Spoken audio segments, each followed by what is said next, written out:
to Hello Houston. Coming up this hour, we'll dive into today's top stories, including Texas Governor Greg Abbott signing new measures to tighten youth camp safety and strengthening the state's flood preparedness. I'm Ernie Manous. And I'm Celeste Diaz-Sherman. We'll also speak with Roz Pactor and Nash D'Amico about their family tradition of honoring the victims of the Great Storm of 1900 in Galveston. And I'm Frank Billingsley. We also want to hear from you. So what are your thoughts, questions, or concerns? Let us know by calling or texting us at 713-440-8870 or email us at talk@hellohouston.org. You can also watch us on YouTube by going to houstonpublicmedia.org and clicking the big orange banner. All that and more right here on Hello Houston after the news from NPR and News 88.7. Hello Houston is made possible in part by founding sponsors John Bradshaw and Kathy Sanders, and by gifts from listeners like you.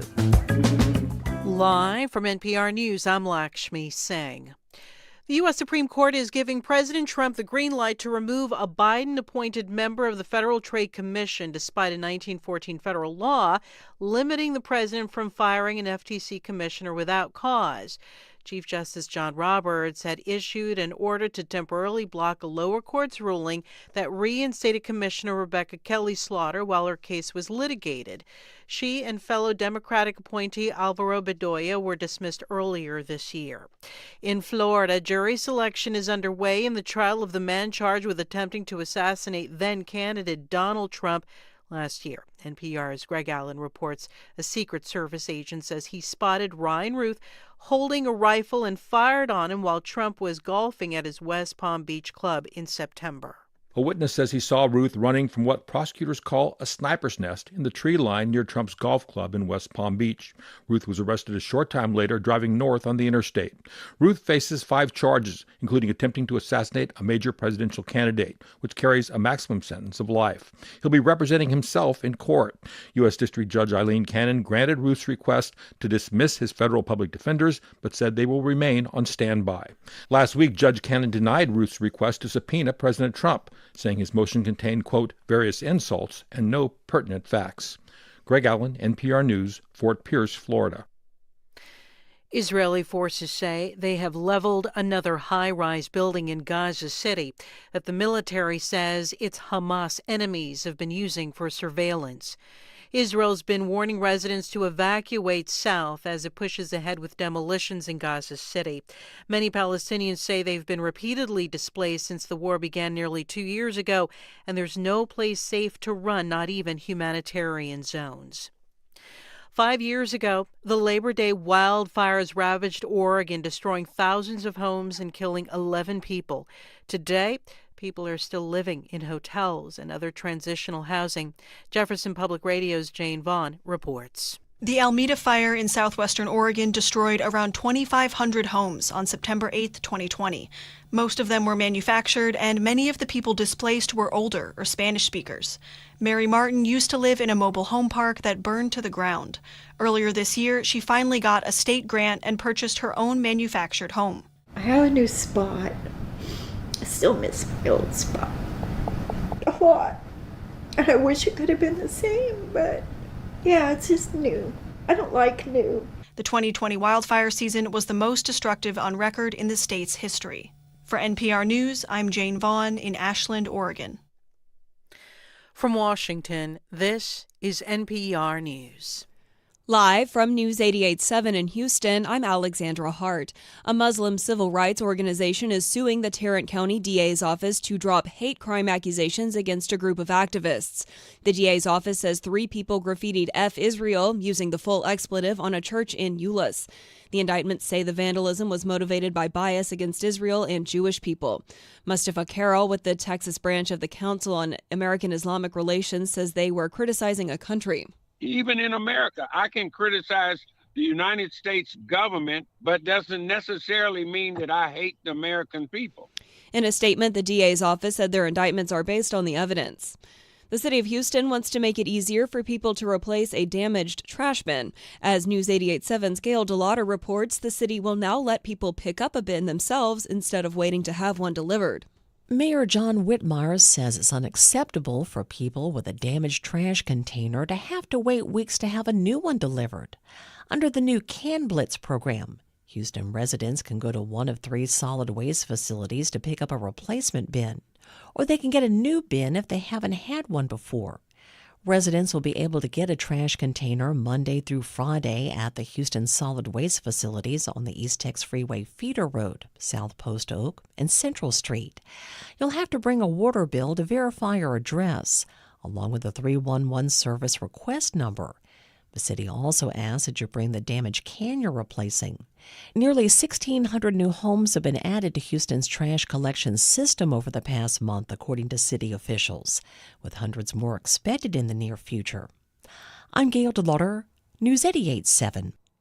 Texas Representative James Talarico is expected to launch a bid for the U.S. Senate. That's according to multiple media outlets. The Austin Democrat would join a primary that already includes former Congressman Colin Allred and former astronaut Terry Virts. The seat is currently occupied by Republican Senator John Cornyn, who is in a primary battle with Texas Attorney General Ken Paxton. I'm Alexandra Hart, News 88.7. Support for NPR comes from ARM, committed to delivering innovative, advanced computing designed to enable worldwide companies to unleash the capabilities and experiences of AI. The future of AI is built on ARM. ARM.com. This is NPR.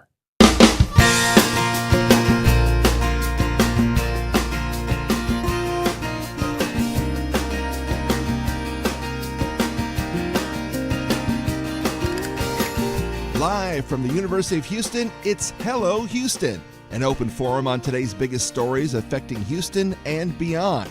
Call now, 713-440-8870, or let us know your thoughts on today's topics by emailing us at talk@hellohouston.org. Now here's your host for Hello Houston, Ernie Manous, Celeste Diaz-Sherman, and Frank Billingsley. Well, hello. I'm back again, and they didn't even turn on my other 2 folks' mics. It's all me. I'm back, and as soon as Celeste and Frank have their mics on, you can hear from all of us again.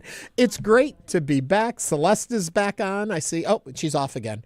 Well, anyway, hello, folks. I am back. I was gone for a little while. I had 2 weeks, finally wrapped up my vacation, and now the bad news.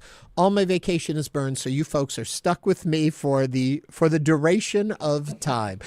And it seems like I'm going to be the only one talking today because their mics are not. My mic is Celeste piped on. Now. Frank, can we hear you? No, not yet. Well, it is. Yeah, Ernie, Frank and I, we worked on. Last week we had a full show, and it was great to hear. Just one? We had multiple 5 shows. Ernie, really? Are you back already? I'm back. I'm a year older, but not a year wiser. That's right. Happy birthday, Ernie. Thank you. It was a good time away. I went to where Frank loves to be. I went down to Galveston for a few days, and we're going to be talking a lot about Galveston today because we're going to be remembering the flood, the 1900 flood in Galveston, and it's really very awakening, eye-opening of what we learned, what we saw, and how we changed the way we handle things that go on. Celeste? Yes, and we're going to go right into our headlines. No, we're going to talk about the weather. Okay, well, let's talk about weather, Frank. What do we got going on? I have been, and it's finally what I wanted. I guess the other theory was I stayed home until the weather got cooler. Then I came out. It was lovely this morning with temperatures right in the 60s. Still not we hearing still can't Frank. hear Frank. Frank was telling us it was lovely. It was in the 60s this morning. It was beautiful. And you know what? I am not going to be fooled, Frank. I just want to let you know because it is September. And I was like, is this the fake fall? Fake fall. Oh, I like that. It'll be warm Thursday. Okay, so Frank says it's going to be warm Thursday. We're going to translate Frank throughout the show. Well, suffice to say, great to be back. Great to be back with both of you. You did a yeoman's job, and I look forward to sitting back in my chair and talking with all our guests. With all of that said, and we did do our weather, and we did catch up a little bit. And Frank, I think they say you're working again. Oh, that's there good. You are. We had a front come through. I've been saying for a couple of weeks now that with the weakness in the atmosphere, because it's been so much rain all the time for us, that we had a better chance of a front coming through in September. Right. And we talked about that on Friday. You mentioned that little bit of the rain coming through was yes, and so it was really lovely. And the dew points that you probably don't really understand just talks about how dry the air is. That's down in the 60s. Whenever you get below 70, it's comfortable. But it's been above 70 all summer, and it'll be above 70 Thursday. But right now, it's lovely evenings, lovely mornings. Really quickly, and it's going to be sunny all week. What does that do for like mold spores and things like that in the air? Mold Does all that spores clear up? Well, the rain is what causes the mold spores. Okay. So after a good rain, all the mold goes, and you get all those mold spores. And the rain actually helps wash out the pollen. So okay. It's going to be sunny this week, and that's what increases the chances for ozone is sunshine. You see, so complicated. It's always something. Yeah, it's always something. All right, being something, you already mentioned it, Celeste. So I think let's find out what's going on in the world around us. Yes, Texas Governor Greg Abbott signed sweeping new measures on Friday aimed at tightening youth camp safety and strengthening the state's flood preparedness. The legislation was crafted in direct response to the July 4th floods that left more than 130 people dead. The bills, which passed during the state's legislature's second special session, mark the most sweeping camp safety regulations in decades. One measure, the Heavens 27 Camp Safety Act, bars cabins in floodplains unless they meet strict standards. It also requires camps to have state-approved emergency plans, regular evacuation drills, and disaster alert systems, and mandates rooftop exits for cabins in high-risk areas. Lawmakers approved nearly $300 million to boost flood preparedness, including $200 million to match federal disaster aid, $50 million for local grants to purchase flood warning equipment, and $28 million to improve weather forecasting. A companion bill adds youth camp oversight, creating a safety team, enforcing stricter camper-to-counselor ratios, and allowing state inspections. Now is the time to join Hello Houston. You can give us a call at 713-440-887. You can also send us a text at that same number. You can also chat on YouTube. We didn't mention the YouTube coming in either, so you can go to hellohouston.org and click that big orange bar, and that'll take you in. There's a great chat group that goes on there. I guess to start off this conversation, I know you have a lot to say, but I'm just curious why this wasn't already policy, why you could go and build in a floodplain, why you didn't have to have these emergency things. You know, we have fire inspectors that come and check our building every year. It just surprises me there was this gap in legality surrounding what you could do when it came to camps. I think that's often the question after any disaster happens, is you look at crisis management, and it's always easier after the fact to look at something. Hindsight is 20/20, you know. Well, and you don't want to blame people outright, but you want to at least give. Yeah, right. Frank's mic is down again. But, you know, I think this is a perfect example of what can be done.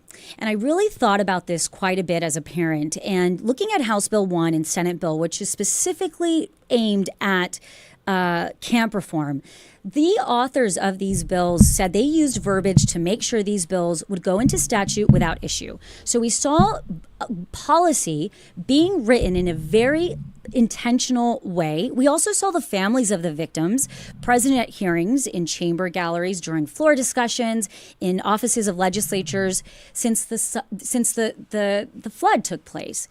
And when you look at something like this, it's amazing what can be done when our elected officials want to make an actual change. And the amount of respect that I have for the parents of those 27 young girls that were able to do what they did in their darkest hour is absolutely incredible. But I also want to look at the elected officials, and I implore them to give just 10 minutes of this type of thought. Just 10 minutes, this sense of urgency in protecting our children against camp reform, if they could give that same type of urgency to gun reform.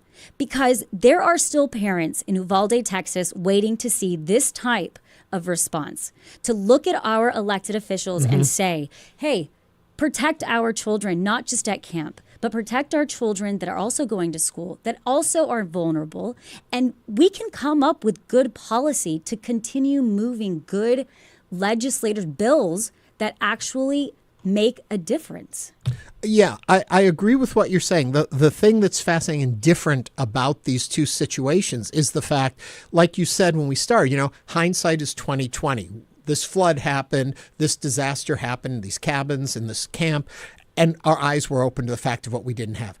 These school shootings have been going on. We know this. This Right. isn't the same case of, we didn't realize we know we don't have these regulations. And I would almost say it's intentional, the avoidance of passing the regulations you're talking about. Right. And the amount of respect, and I'll go back to those parents that pushed for this camp reform. I listened to a lot of their testimony, and they were using the same verbiage that the parents of Uvalde that have been waiting for 3 years to see this type of action, this type of urgency, this type of thought from our elected officials.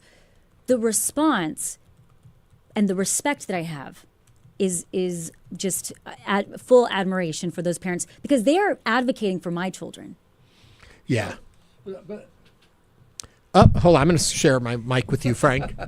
Well, I mean, the lobby for gun control is just simply there, and it's going to be hard to ever fight against that. I appreciate that it's the same type of situation. What can we do to keep these things from happening that are bad things? But a flood and an act of Mother Nature is one thing. What we can look at is what can we do as a united group. Right. And it's easier to find that than when you start talking about gun control and the Second Amendment. But It I just think is. everybody can unite behind, nobody wants for children to be shot. No, nobody wants anybody to be shot. Exactly. Right. But And that's the thing, is that it felt like our Texas legislators came together.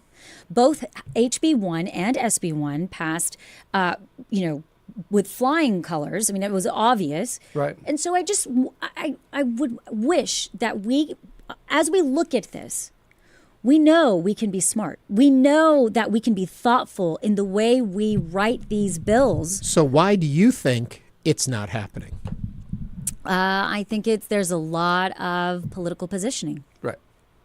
That's what it boils down to. And as a parent who you send your children to school every single day and know that this is the environment in which they live, how does that make you feel to know that there is a legislature in place that is not safeguarding in that way? And can you say, when you hear these elected officials say, we are doing everything, what do you say to fellow parents? Well, I think that what was so, I guess what the takeaway I got from what we saw when we looked at camp reform was how our elected officials responded, and they responded in a way that was very intentional. They were very compassionate. They showed up. They were there. They listened. They worked together across the aisle. It's a perfect case study of what can be done, can happen in other areas of our law. Yeah, but it's easier to come together to try to come up with solutions to flood issues on the river when you know that there are flood issues. Well, there was also, and what they've come up with, there's no argument from any side. Well, there was an argument. I don't remember exactly which legislator it was, but he did say that that camps are a decades-old tradition in the state of Texas. These new restrictions are going to shut down many of the smaller, beloved camps. So there were four legislators who voted against, I believe it was House Bill 1. And so I think that, again, it was just a very clear, concise, we saw change happen, and I wish we could do that more often in the state of Texas. What are your thoughts? 713-440-8870. Where do you stand on this? What's your reaction when it's a cause that people suddenly seem very passionate about, that our legislature can come together and can put out rules, regulations, and laws that make things safer? But yet when there's other crises we see and think of them as concern, how come it doesn't happen? I mean, the obvious answer is the money in politics.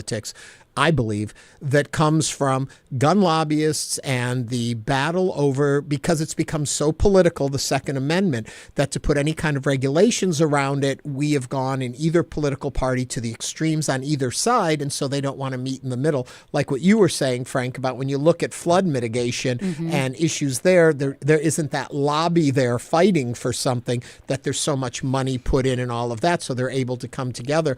I think you bring up a really good point, Celeste, that we look at it from a much bigger point of view. And when we have too much influence from outside lobbying efforts and the finance that goes into elected officials and what supports them and constituent groupings, how it then alters their ability to truly do the job of the people of the state. Right. And That's where I sit. And I want to make it very clear. I, again, watched all the testimonies. In my heart, every time I think about the parents of any child that was lost during the July 4th floods, it pains you as a parent, and I think anybody can feel that heartbreak. But I also think about Uvalde. And I also think about this. Those parents are saying, this could have been avoided. This shouldn't have happened to my child. My child should be going to 4th grade. And I think about those parents that are still waiting for that response of, I see you, we are going to make changes, we are going to do this. They're not advocating for throw all the guns away. That's not what they're saying. Right. They're saying we can still draft policy that is smart and thoughtful and protect all children, not just ag. What about the argument that there are already laws on the books about gun safety, that the problem is people are ignoring them or not following them, or that there are loopholes that people are taking advantage of?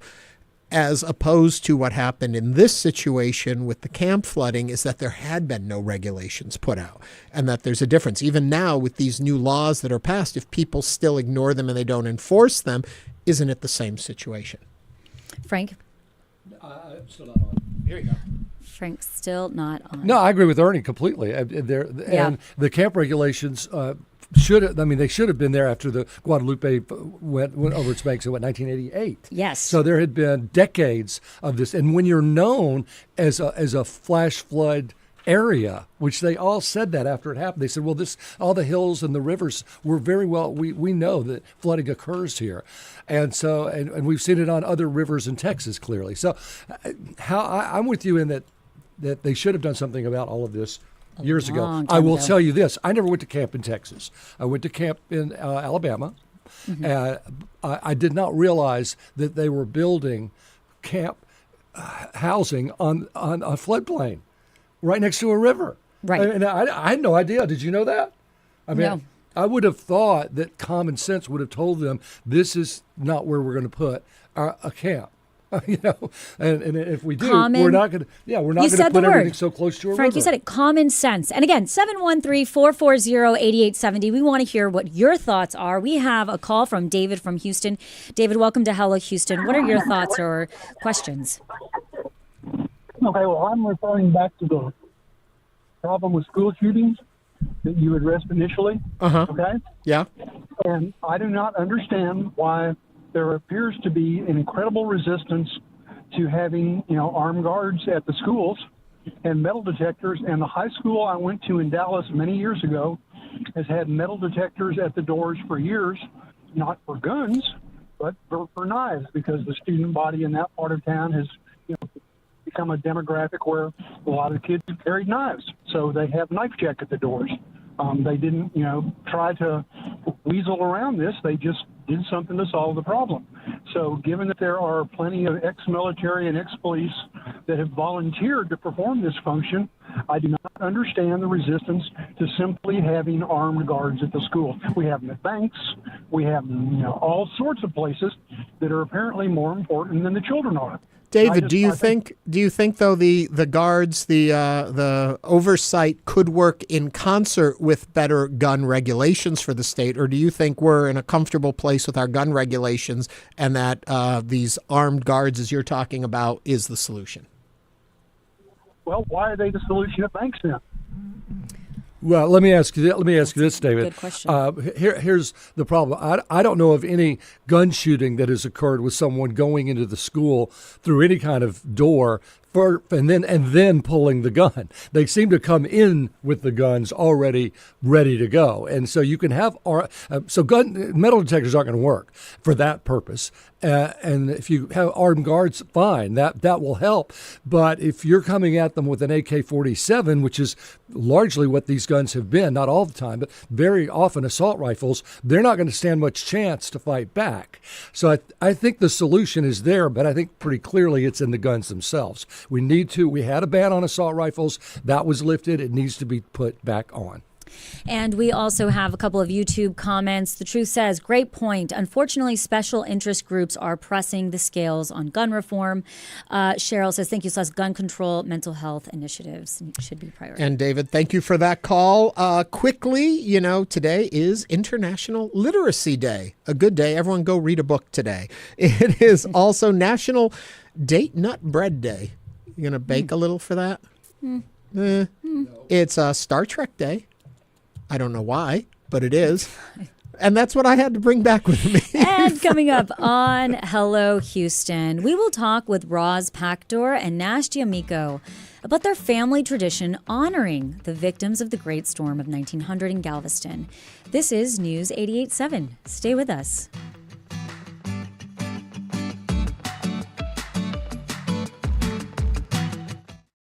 With federal support gone, Houston Public Media needs a stronger foundation for the future.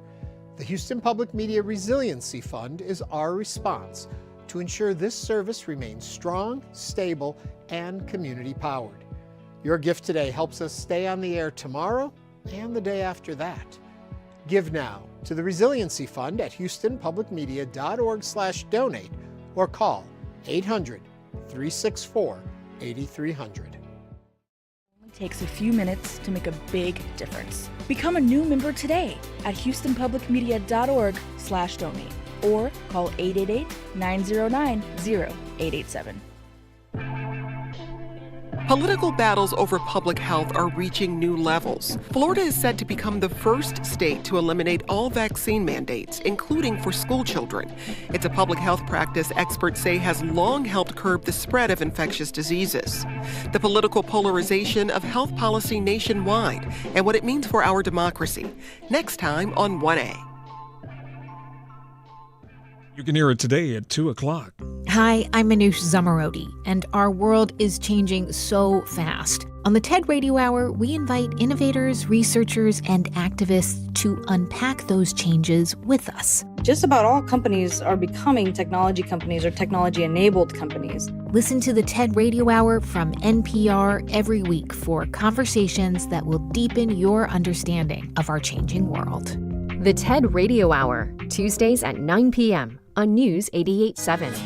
Support for Houston Public Media comes from listeners like you and from British International School of Houston, a learning environment designed to shape a generation of creative and resilient global citizens. More at bishouston.org. Support for Houston Public Media comes from the University of Houston Law Center, a global law school known for their faculty, facilities, programs, and international partnerships. More at law.uh.edu.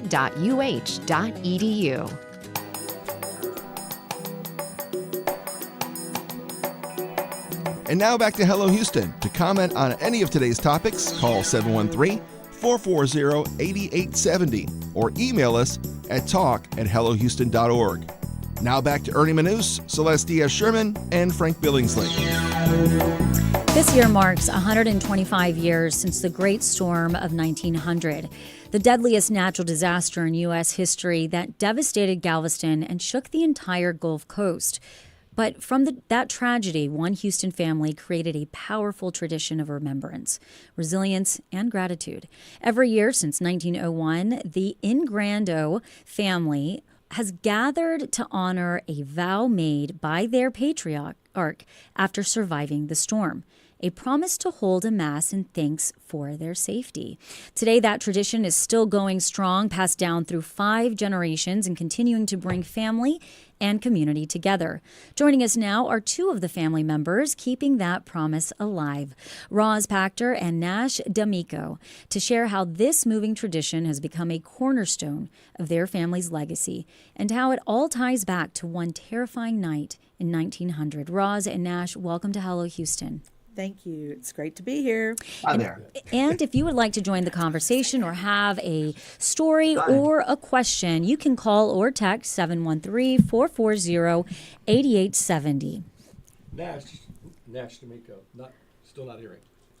I don't think Frank's so. Still not on, but we will begin nonetheless. Roz, tell me a little bit about how you first learned about your own family. Was it brought up in you, this celebration? Yes. It was there from the start. It was there. I mean, one of the things, yes, we had our big celebration yesterday, and one of the things that I mentioned was my great-grandfather, who got all of this going. I mean, he passed away in 1929. Wow. So there's all these people in between, which are mostly our parents, my aunts, my uncles, my mother. And so I just grew up going to this Mass. And when they were all alive, they had it on September the 8th, which is the exact date of the storm. So, you know, we went to school, we did other things, so we didn't always get to go. When this generation took over, we moved it to Sundays, the closest Sunday, because everybody works. Because everybody works. Finally, my mic works. Yeah, you know, a lot of people don't realize the storm. That's 125 years ago today. Do you? I'm sure you know by heart the story of your great-great-grandfather actually going through it. What was that like for him? What I remember the most is my grandmother, who was his daughter. He had 3 daughters and a son. And my grandmother telling me the story when I was a kid, how she literally held on to poles so she wouldn't blow away. And if you saw my grandmother, she's probably, 4'2". Right. But anyway, that's what I remember the most, obviously. But it's just been an amazing thing. I'm really proud of our family. It's an amazing thing. Wow. 125 years. So Nash, tell us a little bit about how this grew beyond the family itself. Well, of course, Italian families grow, and that's for one thing. and when it was Roz and I are like the second generation. So first generation was our parents, and our grandparents were actually there, but children, and small children. And over the years, as families grow, we just didn't want to turn loose of it. And we were kids, Roz and I were children when we were introduced to it, and it's just been an incredible gift to be able to get together, not only to celebrate them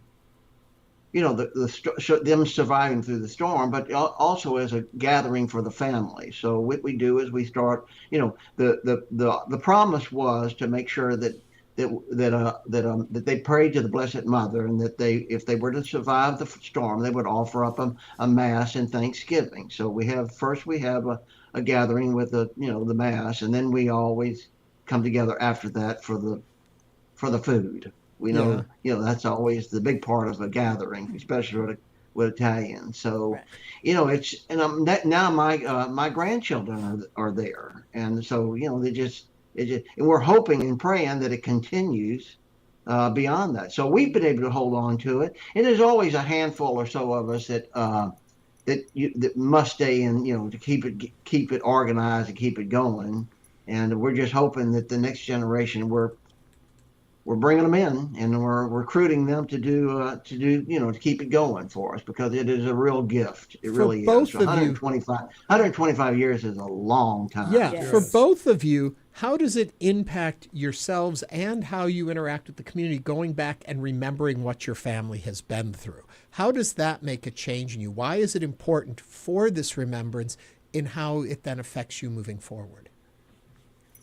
Well, I think for me personally, I just think that I'm proud of the fact that we've been able to do it. I mean, we even did it during COVID. We did it online. We've never missed this Mass. So I'm proud of the legacy, and I know that as all of our parents are gone, that they would be very proud of us for keeping it going. And to Nash's point, I mean, my grandchildren were there. I mean, everybody. It's become a total family reunion that celebrates this. It was built on survival, and now it's all about gratitude. It is remarkable. We also we talk about it. All the time during the year in the restaurant. I've got pictures of my grandparents, up there, the ones that lived through this. Oh, we lost him there. Where'd he go? The sound demons are in our system today. Roz, you're going to have to pick it up there. Okay, what was he saying? I don't remember. Where was he saying? I did read that Frank and Jenny and Grando were childless. Yes.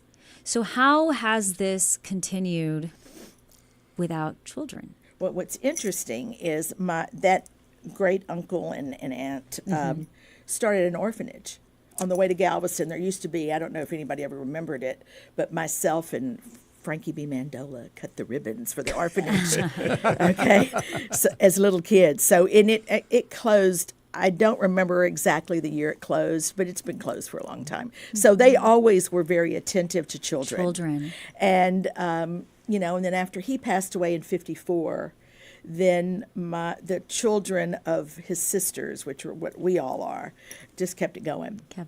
Yeah. But it is cool that your grandkids are there, and you remember your grandmother talking about. So this really is something. Yeah. No, I mean my grandkids. I mean, my little ones that are 10 and 9. I mean, they just were like, when's the mass, Nonnie? When's the mass? So and what it's done is it's kept this family as a collective unit. I mean, we're big Italian families here, okay? So we got all kind of branches. But this group, down to the grandchildren, know each other, and it's really nice. And so you have a big supper afterward? Yeah, always. Of course, because I know there's some restaurant businesses in your past for sure. Who came through great with that for us yesterday. Hey, Nash, let me ask you this then. We talk about the 1900 storm, and it has, no pun intended, a dark cloud over it. How have you shifted it? Have you shifted it from a somber celebration and remembrance to a positive celebration of family and strength and unity moving forward? Yeah, that's a good point, because it was a terrible situation, terrible catastrophe. Thousands and thousands of people died, and we don't want to forget that. But what we've been able to do is to bring it to, remember that they survived, and that's a good thing. So that that they survived it, and then of course being able to keep the family together, because like Roz was saying, it was one, the oldest child was a son, and then there were these 3 sisters, and these 3 sisters who have produced Roz and all of us, and a lot of restaurant people too, by the way. Oh yeah. And so it's kind of not. It's we all, like we say, we look forward to it, and it's a positive thing. I mean, it's not. We want to remember that there was a lot of people that lost their lives, but it gave us the opportunity to stay together, to get together once a year, and just keep us as a tight unit, remembering both Ignacio Ingrando and his wife Margarita. There was those 2, and then their 4 children. Yeah. A lot of people don't realize that Galveston was a little Ellis Island of the South back then, in 1900, and people came in through Galveston to get into Texas and the United States. There were people sleeping on the beach because they were all trying to. So when we say 8,000 people died, we don't really know. There are estimates that there were 12,000 because so many people were not yet documented and simply couldn't be counted. So it's 8,000 that we know about, but easily another 4,000, which it really still speaks to as probably the greatest tragedy in the United States in one night ever. Yeah. And we do have a question from my British computer guy. Says, how far inland did the storm go? Well, it impacted Houston. Well, it took all the pears off of pearland. Pearland used to have trees full of pears, and all the pears were blown off. Well, yeah, that's why you don't have pears. Trivia I did not know, but I know that we were everything in Houston was destroyed. I mean, they were kind of between Houston and Galveston, but kind of southeast in the city. But I mean, I don't know how far in it went, actually. We have Do you, another Nash? segment coming up a little bit later in the show, and I'm thinking That's Will a can question for probably take it. Roz, let me ask you a little thing about when you talk about tradition and family traditions, family idea, things you do. Talk to the more mass audience out there about how important it is within your family to find these moments of recognition and celebration, and how it benefited your family and how it could benefit other families in finding these moments to celebrate together. Well, I think I was raised on tradition. Yeah. Okay. I mean, it was, someone asked me, is your mother smiling? I said she expected it, but but no, and it. I love, it's interesting. I mean, I feel very attached to modern and what's happening and everything, but I am very, very much raised on tradition and respect, and I find that when you search for those things in your life, it kind of brings all of those people, or it doesn't necessarily bring them, it keeps them close to you. Mm-hmm. And that's what I think has been one of the best parts of it. Like I said, my grandchildren know great aunts and cousins that are, Yeah, I think we lose a lot of touch with people like that as we grow older.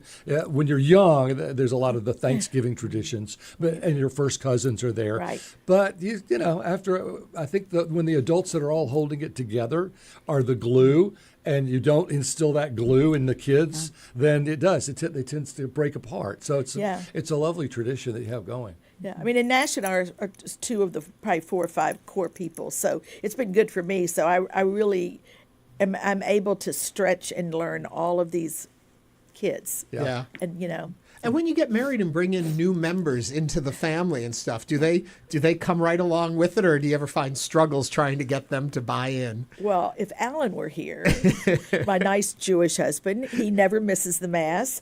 And we addressed some of those people yesterday, one of which, because St. Thomas has always been very respectful for us and has supported us. We had at St. Thomas, and now one of our cousins is married to the athletic director at St. Thomas, Mike Netzel, and we thanked him and said, "When you married her, you had no idea what you were in for." And I said, "If you don't even think that's true, ask Alan Pactor." But no, I mean, we have a lot. I mean, we're very blended. We're very blended. Nice. Yeah. Nash, how is the restaurant business going for you? We've had stories on this show that it's tough out there. It is tough, but 50 years I just celebrated the 50-year mark, and gosh, I don't know how. I don't know. It's a tough business, but I love it. And Houston has been incredibly supportive all these years, and where we are right now, we just celebrated 29 years in that location. So we just keep putting one foot in front of the other and keep selling, peddling pasta. That's what we do. Yeah. I would like to say one little thing about tradition, and that is that because the Ignacio and Margarita came to this area from Sicily, where they had a tradition every year on September the 8th of it was a big celebration of the birth of the Blessed Mother, Mary, and so that was already in their DNA to do that celebration. Now, it wasn't a celebration, but it was a natural thing for them to start to pray to Mary to help them get through this. So their tradition helped them. Prayer brought them to survival. Yeah. And before we run out of time, I do have to ask, for those who don't know, Roz's brother happens to be a very well-known musician and figure in the musical world, Steve Tyrell. Does Steve get involved with this? Yes, he couldn't be here. He and his kids were coming, and he couldn't be here. He's been here for a few of them. It depends on what his schedule is. Yeah. But he did a video for the family yesterday. Cool. Cool. And said, "I wish I was there. I'm celebrating it in L.A., and so, no, he knows all about it. Good. Yeah. All about it, and very involved. As involved as he can be. Roz Pactor and Nash D'Amico, thank you for sharing about your family tradition honoring the victims of the Great Storm of 1900 in Galveston. Yeah, lovely. Yeah, Thank you. It's Nash, great to thank be you. here. We Thank love you. to talk about it because we hope more people will do this type of thing. Thank you very much. Yeah. Ciao. Coming up on Hello Houston, the Catholic Church has their first millennial saint, and we're going to discuss with God's influencer next. This is News 88.7.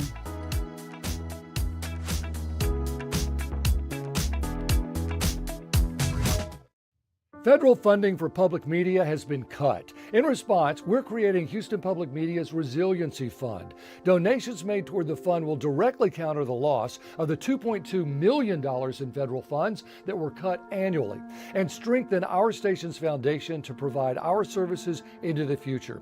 Contributing to this fund is easy and quick and makes all the difference to our station. Help build the Resiliency Fund now at houstonpublicmedia.org/donate. On News 88.7. Houston Matters is your essential daily guide to the people, places, issues, and ideas that define Greater Houston. These counties have been growing a lot. I think what has been holding us back is the fact that for 2 legislative sessions, schools didn't really get an increase in funding. If the storm surge comes up the ship channel, that's a nightmare. There's an acceptance at cons that you don't get elsewhere. No judgment, and it's beautiful. I'm Craig Cohen. Join us for the next Houston Matters, weekday mornings at 9 here on News 88.7. Political battles over public health are reaching new levels. Florida is set to become the first state to eliminate all vaccine mandates, including for school children. It's a public health practice experts say has long helped curb the spread of infectious diseases. The political polarization of health policy nationwide and what it means for our democracy. Next time on 1A. You can hear it this afternoon at 2 p.m.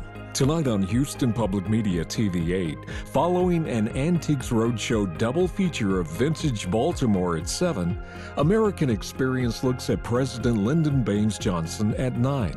Tonight on TV 8. Support comes from Specs, focusing on whiskey and bourbon this month, with sips of oak, vanilla, and more, featuring known and small batch varieties. More information available at specsonline.com. The fun starts here.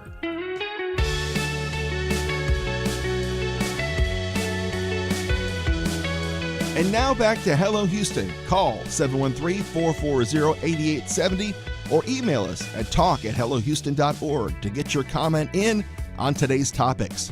Now back to Ernie Manous, Celeste Diaz-Sherman, and Frank Billingsley. Pope Leo XIV declared a 15-year-old computer whiz the Catholic Church's first millennial saint, giving the next generation of Catholics a relatable role model who used technology to spread the faith and earned the nickname God's Influencer. During an open-air mass in St. Peter's Square on Sunday before an estimated gathering of 80,000 people, Leo canonized Carlo Acutis, who passed away back in 2006. Joining us now to tell us more is YouTuber Evan Raugust and Sal Solo, English Ministries Coordinator at St. Catherine of Asia's Catholic Church. Sal, Evan, welcome to Hello Houston. Looking good, Aaron. You're looking good in red today. Oh, thank you. Sal's watching cold. us on YouTube. Yes, it's chilly in here. And Evan, welcome also to the program. Hey, hello, Houston. Hello. You're calling us from Dallas, so you're a Texan too with us. If you'd like to join the conversation as we chat about this, give us a call or text us at 713-440-8870. Sal, I want to start with you. The idea of a first millennial saint, someone that the youth can actually connect with, from where you sit and the ministry you do, how does that feel and how are the folks that you talk to reacting to this? Well, you know, I work with young people every week and have done for years, and they're really very excited about this saint. And it's tough for us old people, you know, to feel the same way, because I can remember when Mother Teresa was made a saint, you know, that in her lifetime, everybody said that she was a living saint anyway. And whereas Carlo Acutis, nobody really heard of him until very recently. And it seems to me that on the one hand, he was very ordinary. And so we need to understand what is a saint to the church. And so a saint, it's easy to think of people way back in history, St. Peter, St. Paul, you know, St. Augustine, Francis of Assisi, and they are very remote from our lives. But if you go to Assisi today, as many young people have, and people of all ages really, you can see basically just a 15-year-old boy sitting there, lying there, with his blue jeans and a sports top. He looks just like any other kid, like he's asleep. And so what this role model does, because that's from a human point of view, what a role model, a saint is basically just somebody who shows us how to live a better life. Normally, everybody who's online, they're seeing lots of females taking their clothes off and lots of, young men full of tattoos and piercings and foul language. And so somebody like Carlo Acutis stands as an example of more virtue. And because he was on the internet, because he was a gamer, because he played sports and went to school and everything, he seems to be very close to the lives of young people today. And so when we look at the timeline from when Carlo passed to now becoming a saint, is that usual in regards of length, or is it usually a much longer process to get that type of title? Well, it depends. Some of them in recent times have been very quick, like I mentioned Mother Teresa. Another one would be Pope John Paul, whereas in history, it tended to take longer. But I guess we live in a world where things just move quickly today, don't they? Yeah. Everybody around the world can know all about what's happening in moments. Evan, let me ask you, coming from the generation of Carlo, or I should say Saint Carlo now, what this means to you to see someone of your place in time getting this recognition, this canonization? Yeah, I think there's a couple of takeaways. The first is that it shows that being a saint, properly understood, is how would Jesus act if he was in that person's life and circumstances? And so, sure, that's someone like Paul, who died as a martyr and evangelized to multiple countries. That's someone like Mother Teresa starting a worldwide charity organization. And that's also someone like Carlo Acutis, a 15-year-old boy who lived in Italy and played PlayStation. One story that I think is super powerful is that he had a caretaker who was Hindu, and he would evangelize to him through his witness and sharing to him about Jesus. And, throughout his life, even though he's 15, I mean, can we imagine a middle schooler, he evangelized and converted this man to Christianity, and it's through his witness. And, he used his gifts with the internet to be able to talk about Eucharistic miracles and share the beauty of the Catholic Church. And so for me and my friends, I'm 20 years old, I'm proudly a young person and solidly in that camp. He is an inspiration. He shows all of us that, we can all be saints, So what is the criteria now? I assume you still have to perform a miracle to become a saint. Is that still part of the criteria? Yeah, Sal, let me go to Sal on this, the requirements for sainthood. Well, first of all, there must be one specific miracle, which usually is a medical miracle, and they do all kinds of research with doctors and that, so it can be medically verified. But in the case of Carlo Acutis, there have been many miracles since, actually. I was just watching a documentary earlier about him, and there's all kinds of people all over the world saying that they prayed and they received a healing because they asked for St. Carlo Acutis. You see, at the beginning, I said that on the one hand, he was very ordinary, wearing blue jeans and playing sports and so on. But the other side to a saint, that's the human side. But if you like, the heavenly side is the saints are people who are the best friends of God. That's all they are, the best friends of God, the people who love God the most. And so it's very important to understand that the idea of praying to saints, praying comes from, as you gather, I'm English, and in Old English, they used to say, I prithee. It's probably in Shakespeare plays and stuff like that, I guess. I prithee, give me this, or something like that, which simply means I ask you. And so the idea of saints is to be able to go to the special friends of Jesus, of God, and say, I ask you, can you have a word with the old man and see if you can get this healing for us? And so that's the whole idea of prithee the saints. Evan, we came across you because you put up a video which for some reason popped up in my feed, so maybe that was a miracle that it came to me so we could have you on the show today. But it was a wonderful recap of St. Carlo's life and of the miracles, of how this unique 15-year-old, well, by the time he passed at 15, this unique young man interacted with the people around him and how he saw the world so differently than most young teens would see the world. Yeah. I mean, he And that's the thing I really want to drill into people's heads, is that on a daily level, one thing about being a Christian, that's it's hard. It's hard to be a Christian. It's hard to stand for strong moral values in this world that is increasingly atheistic. And one powerful thing about Carlo's life is that it just shows you that it's the little things. It's sharing your faith, online, or it's just sharing your faith to your coworkers, or just trying to go to church more often. It's these little things that we can do that are accessible to everyone. And yeah.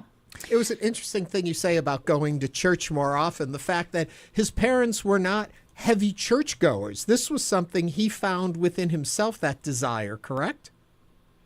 Yeah, it is truly incredible. To look at his life and the absolute love he had for Jesus. I mean, even from a young age, some people, they're just blessed with these gifts at such a young age. And, it's just important for all of us to ask for God for that kind of enthusiasm and love. And yeah.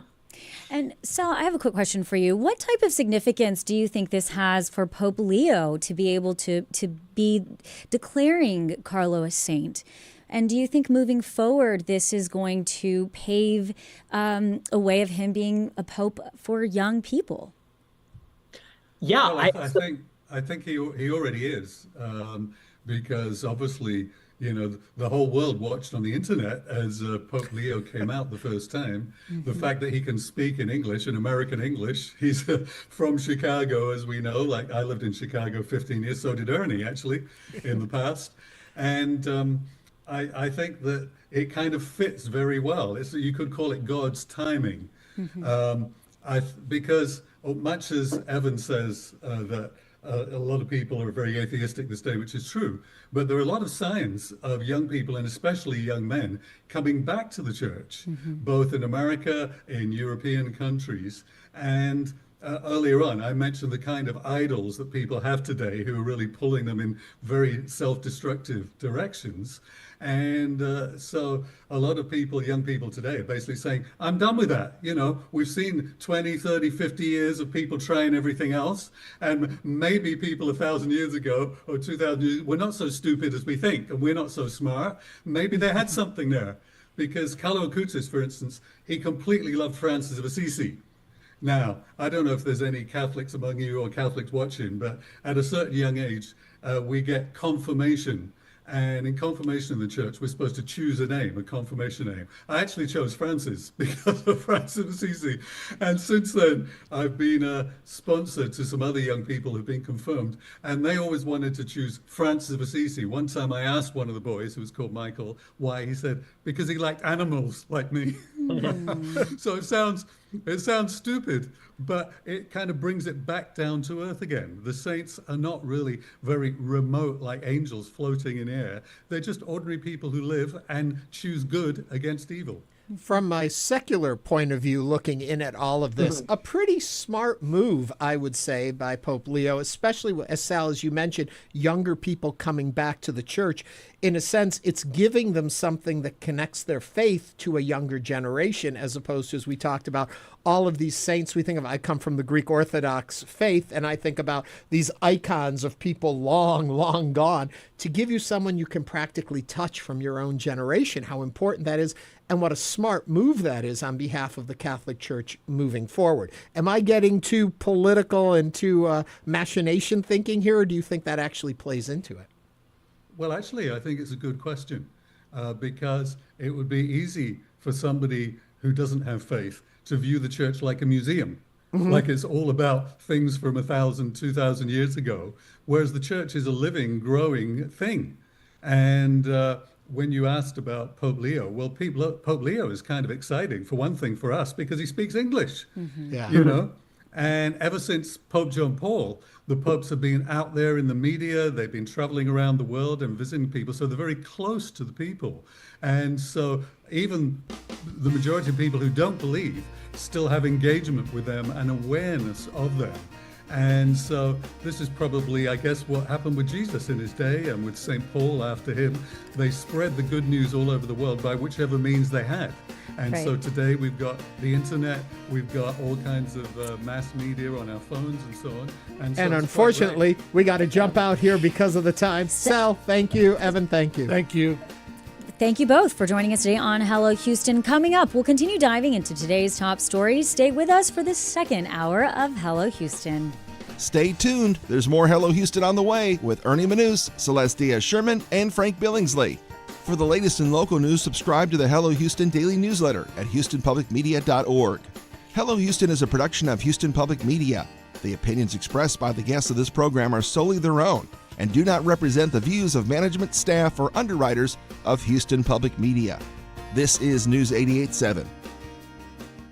Support for Houston Public Media comes from listeners like you and from Baylor College of Medicine. Through research and innovation, Baylor continues to redefine what's possible in healthcare and medical discovery. We have 81 degrees, a few clouds, looking for a high today of 87.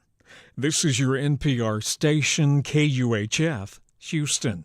News 88.7, a service of the University of Houston. It's 12 o'clock.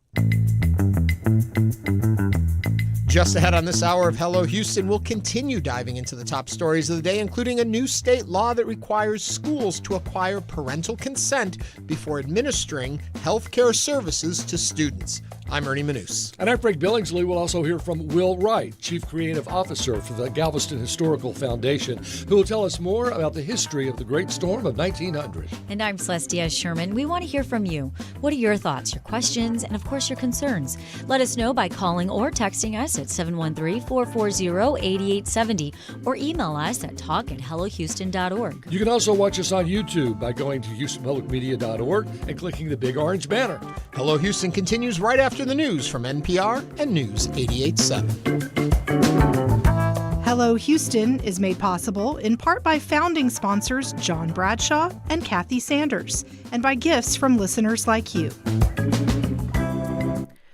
Live from NPR News, I'm Lakshmi Singh. The U.S. Supreme Court siding with President Trump in ruling that federal immigration raids in the Los Angeles area can resume. A lower court judge had found that the operations amounted to racial profiling, but the administration said the lower court's order impeded its immigration enforcement efforts. The high court's conservative majority issued its ruling in favor of Trump without explanation. Justice Sonia Sotomayor was one of the three liberal justices who dissented and explained why. She writes, quote, "We should not have to live in a country where the government can seize anyone who looks Latino, speaks Spanish, and appears to work a low-wage job." Sotomayor goes on to write, quote, "Rather than stand idly by while our constitutional freedoms are lost, I dissent," end quote. The nation's high court has paved the way for the Federal Trade Commission to once again remove its sole Democratic commissioner for now. NPR's Andrea Hsu reports the decision is yet another win for President Trump as he seeks to expand his presidential powers. The order temporarily blocks a ruling from a lower court judge that reinstated FTC Commissioner Rebecca Kelly Slaughter. Trump fired Slaughter along with another Democratic commissioner back in March, despite federal law that holds that commissioners can only be fired for cause. The president provided no such reason. Instead, in their cases and others, the Trump administration is arguing that the Constitution gives the president authority to remove anyone who wields executive power, that the president must be able to supervise those tasked with carrying out the agenda he promised to the American people. This decision is temporary. The Supreme Court is expected to hear arguments on this topic of presidential power soon. Andrea Hsu, NPR News.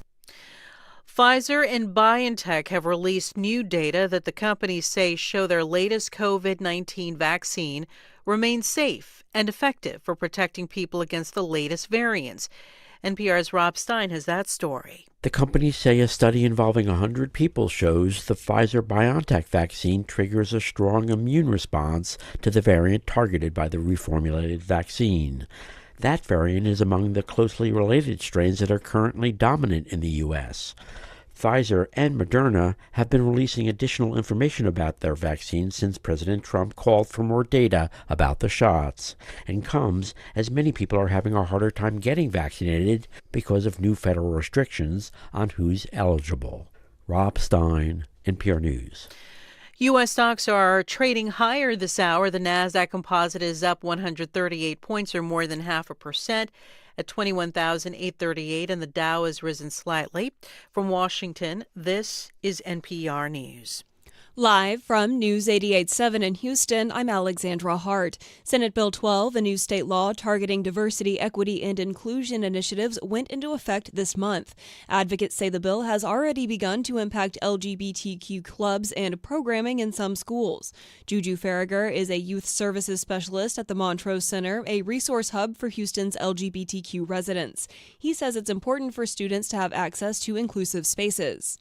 It's about community. It's about being able to connect with other people who are going through similar experiences. State Senator Brandon Creighton, who authored SB 12, calls it a common sense law that puts parents in charge of their children's education. Workers for the Hilton Americas Hotel downtown have just a few more days left of their strike, which is scheduled to last until Wednesday. Union workers walked out of their job on Labor Day in an attempt to push for higher wages, specifically a $23 an hour minimum wage, in addition to better working conditions. This is a 9-day strike that the workers are on. They held daily pickets outside of the hotel. Hilton management said in a statement that the union workers have a, quote, right to express their points of view, end quote, and are committed to negotiating in good faith.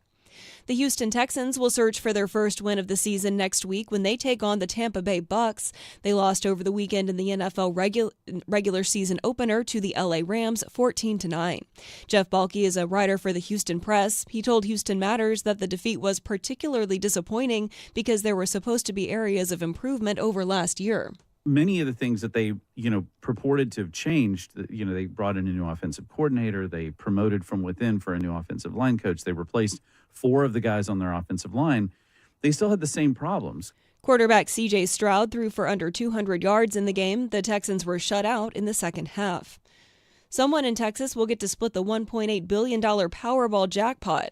Now for your winning Powerball number. Good luck, everyone. It is 17. One of the winning tickets was sold in Fredericksburg. The other was sold in Missouri.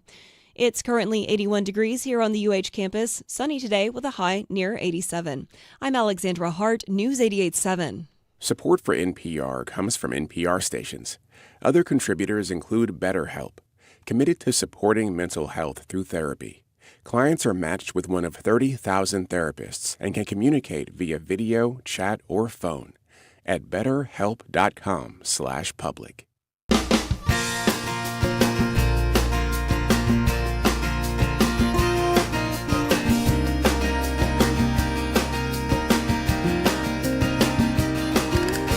Live from Houston Public Media and News 88.7, it's Hello Houston, an open forum on today's biggest stories affecting Houston and beyond. Call now, 713-440-8870, or let us know your thoughts on today's topics by emailing us at talk@hellohouston.org. And now, Hello Houston with Ernie Manous, Celestia Sherman, and Frank Billingsley. And we Mike are works. back again. I'm back. You're back. I was like, and I'm back. Hold, let's make sure Frank can Yes, talk. so far so good. Great. In our last segment, we were talking about that new saint, and Sal Solo, who was on the show, was talking about the Pope, and he had mentioned that he had lived in Chicago, I had lived in Chicago, and Leo had lived in Chicago. Wow. One of us did something right and ended up Pope. The other two, not so much. Well, we want to thank you for joining us today on Hello Houston, whether that's on 88.7 or you're joining us on YouTube, which, by the way, we have a ton of comments in our YouTube section, so keep those coming along. And we've been chatting quite a bit this morning about different types of laws going into play. Yep. And the weather. The weather's lovely. I don't know if you had this weather morning. is I had to say, you know, one of our little mini schnauzers had spinal meningitis back in May, and so he's had a long recovery, but he's doing great now. But he goes to bounce rehabilitation, and they put him in a water treadmill, so he learns to like that dog image paddle is so cute to me. Thinking about it, like a little pup. Yeah. But he's doing great. So anyway, that was 7:30 this morning, so we were you were out early taking the dog to his bounce rehab, but it was so nice. It was like, oh my gosh, I haven't felt this since in this city since last May. But when your mic wasn't cooperating earlier today, I do believe you mentioned something about the end of the week. This isn't going to last. No, Thursday we'll be back to dew points in the 72, 73 degree range. So that means the humidity will be back with us. How about the temperature? You know, low 90s. And I don't think, when you were gone for your extended 3-month leave. However long you were gone. And Celeste and I were holding down the fort.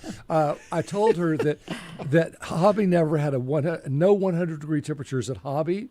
This whole summer? This summer, the whole summer. And Bush Intercontinental only had 8 days where it reached 100 or warmer, with I think 101 being the warmest. Frank, you know me well enough to know what my next question is going to be. How does this bode for a cool winter? I think it bodes well.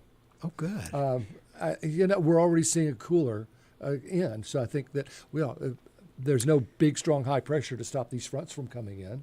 We are getting a little dust, believe it or not. That's back over the Atlantic, but there's not much going on in the tropics at all right now. And September 10th is the bell curve. September 10th is the most likely day to see something in the Atlantic basin, a tropical storm or a hurricane. We might get to September 10th and not have one, which would be the first time I can remember. Fingers crossed. But also something that we did talk about also in the first hour was Ernie mentioned that it was Star Trek Day, National Star Trek Day. I don't know why, but it is. Candy Torres actually says Star Trek aired September 8th, 1966 and changed the world. Vision of diversity and infinite combinations inspired many into STEM careers, i.e. astronauts. Star Trek's power is a positive view of the future for turbulent 1960s. It said we will survive and thrive. So there you go. I know why May 4th is Star Wars Day. May the 4th be with you. You know, that was started by a British newspaper, and it was directed to Prime Minister Margaret Thatcher. She became May 4th became the Prime Minister in England, and so this English newspaper said, "May the 4th be with you." There you go. But I didn't know why it was Star Trek Day, so thank you. Thank you for that. And also we did get a really well thought out email from Greg Buckold, who says fake fall is an official season that I celebrate every year in September. And he sent us a little meme where it says winter, full spring, second winter, third winter, the pollinating, actual spring, summer, hell's front porch, fall's fall. So that's where we're at right now in our seasons. Again, I am so much more confused now than I was we want to thank you for sending us those emails and watching us on YouTube. Got a text comment. You know, we were talking about the gun control. You were. Because they're now thoughtfully, I don't know what you would call it, flood guidelines or severe weather guidelines. Reform. For camp reform. I don't know what you would tag that. But that led us to why don't they do something about some of the gun issues. Gun concerns, Colby from Katy texted us and said Australia banned guns 30 years ago, and only 60 Australians have been killed in a mass shooting since then. Over the same time period, 1,000 Americans have died in mass shootings. And, that's the thing, right? I think, though, we know that Americans like guns and like the Second Amendment. They want the right to bear arms. And so when I look at this and I look at the state of Texas, we will never go to a place of banning guns outright. I don't think we should. I don't think we should either. Second Amendment. I do think that there can be thoughtful, intentional, urgent reform passed to continue to move in the right direction. Control about everything. I mean, look at your automobile. Automobiles have been used in deadly killings, too, by terrorists. It doesn't mean we stop using cars. Correct. We've found better ways to regulate safety. Interesting thing about your point about guns is that they're such an integral part of our culture in Texas. You think back to Beto O'Rourke and him simply making the statement about taking guns away, and whether it's mischaracterized or how it's interpreted today, it totally changed the trajectory of his political career. A statement like that still plagues him to this day. So it really is a very tough El change your- Paso where there had been a mass shooting. Mhm. So he didn't just say that. Right, but it was in reference to a mass shooting. Oh, better. But it was the comment, taking those It was the guns comment. away, and that bothered a lot of people. And I don't know that is what people are truly fighting for, is taking all guns No. away. It's better regulation. It's and enforcing the regulations we have too would be a great place to start. Well, I do think we should take verbiage. assault weapons away. I'm sorry. I Yeah. mean, I grew up with guns. My grandfather he went to safaris in Africa where they weren't shooting with cameras. I mean, he had a lot of trophies in his house from his safaris. But I don't hunt. I'm not a hunter. But I don't think assault weapons are good for anyone. Mhm. Those are military style weapons, and they can land in anyone's hands. And even before you actually get to obtaining a gun, there are so many ways we can look at how that happens. Right. Waiting periods, having, All the loopholes that exist. and all Get the rid of things. loopholes. But again, we want to hear from you. 713-440-8870. You can give us a call or send us a text. And we do have a call, Professor Jay from the North Side. Professor Jay, welcome to Hello Houston. What is your question or comment? Hey guys, good morning. Listen, on the Second Amendment, I think one thing, the language that's used, nobody wants to be controlled. Quit talking to me about gun control. You can talk to me about gun regulation. I think language makes all the difference. And on the other thing is, what is the Second Amendment really about? Why is the Second Amendment? We didn't have no police. We didn't have no sheriff. We didn't have no constable. We needed a militia, a volunteer militia, to defend the community. That's what the Second Amendment was about. It was not about walking through Walmart with an assault rifle or a machine gun. No. So regulation, and what was the point of the Second Amendment? I think that's what needs to be talked about aloud. People don't know that. Good. Professor Jay, thanks for your comment. I see why he's a professor. Yeah. We don't know if he really is, but Professor Jay, we appreciate your comments. If you have a thought on this, you can give us a call, 713-440-8870. And it looks like we'll just head right into the headlines. Before we do that, I just want to remind everyone, in the first hour, we talked a bit about the storm, still the great storm of 1900. Coming up, Will Wright, Chief Creative Officer for Galveston Historical Foundation, will be here to tell us more about the Great Storm of 1900 and how it impacts us even today. Now take it away, Celeste. A new state law requiring schools to obtain parental consent before administering health care services to students has triggered confusion among campus nurses who worry they could face punishment for routine acts like offering bandages or handing out ice packs. The confusion is in response to Senate Bill 12, a sweeping law banning diversity, equity, and inclusion practices. Incorporated into the law are what Republican lawmakers call parental rights provisions, which include a requirement for Texas schools to get written approval from parents before offering routine health assistance and medication or conducting medical procedures. School districts are required to take disciplinary action against any employees who provide such services without consent. In response, enforcement of this legislation has varied widely across the state's more than 1,200 school districts. Some have interpreted the law as still allowing for regular care, like first aid treatment and injury evaluation. Others have indicated they will not assess or treat a student except in life-threatening emergencies. What are your thoughts? 713-440-8870. Did you ever get hurt in school? Yes, of course. I mean, it's of course you common. did. Didn't we all have We all your did. kids? Absolutely. And it could be a paper cut. Yeah. And you just go to the nurse for a Band-Aid because you're bleeding.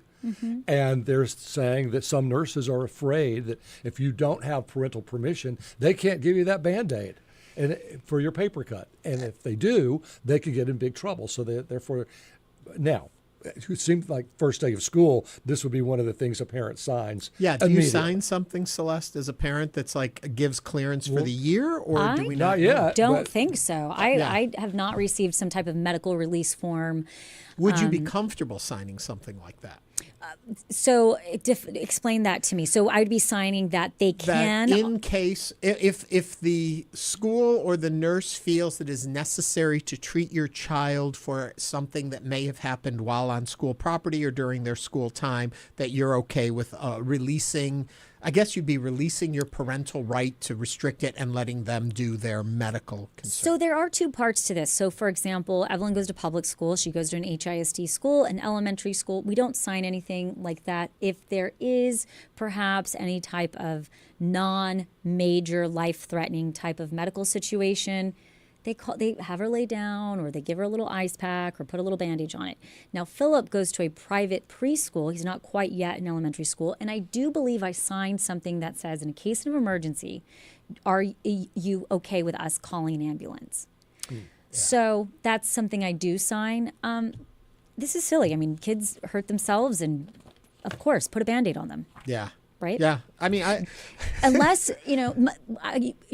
Evelyn will call me all the time. If, every day, Mommy, this hurts, or can I? I'm like, yeah, but what if she doesn't have a cell phone now, too? Well, no. She calls me she goes to the nurse, and the nurse calls me, and I get an official. Yes. Just correction. monitoring her behavior. Yes. Well, I keep in mind, so many parents work, and they can't just leave work and come and tend to their child who's complaining of a headache or whatever problem. So the nurses and in fact, the money that my golf tournament raises for Legacy goes to a doctor's care and nursing care in 33 different schools because they are underserved schools. The kids don't have parents that can just take them to the doctor. And I don't know what this is going to do to that, but I think that we just ask parents, look, are you in or out? A nurse is Then you got to be careful. If you have 800 kids, you've got to make sure that parent has signed and that you can locate where the DocuSign is.